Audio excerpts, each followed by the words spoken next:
more with the rope if you're not playing a melody. And the other difference is that the way of playing it is different. So with a carillon, you strike the batons with your fist. Batons are much shorter and much more narrow. Whereas with chimes, because they're much larger, you grip them and you pull them down. So the method of playing is different.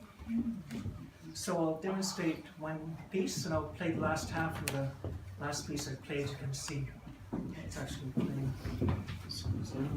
And this piece, by the way, was composed by a chimer from Stratford, Ontario, Michael Allard, and he wrote a whole book of music for chimes, which is wonderful because compositions for chimes are very few and far between.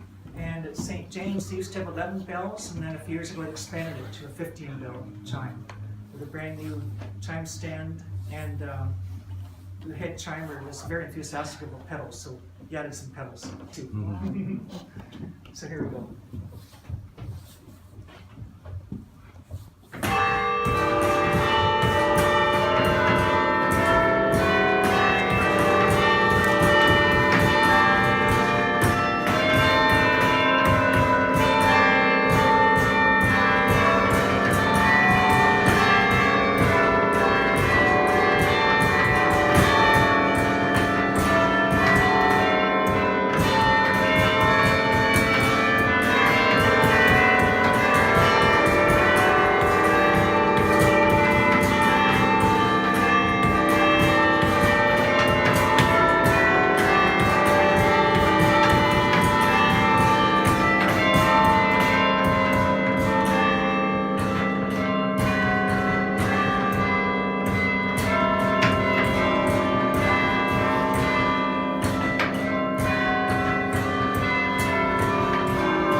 Yeah, your noise from people, yes. What kind of maintenance does this require?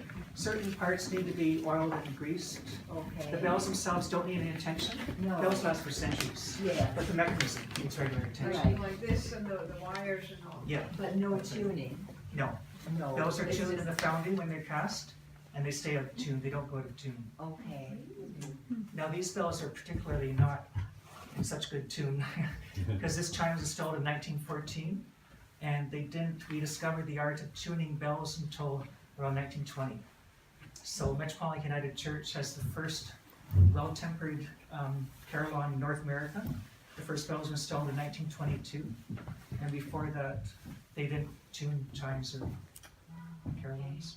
So you sort of guess from the size?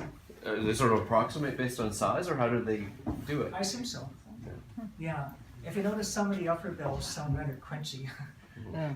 They're not quite in tune. No, but it still sounded excellent outside. Really. Good. Any other questions? So is the pedal the same thing what it does in a piano? No, it's for a note. Oh, It corresponds to the note. okay.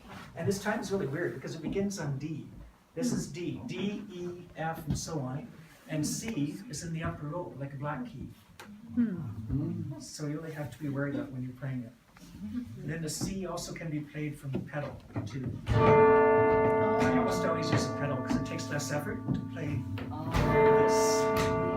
So I use a pedal instead So why have it in this? because it's easier. That's why carillons have pedals. Because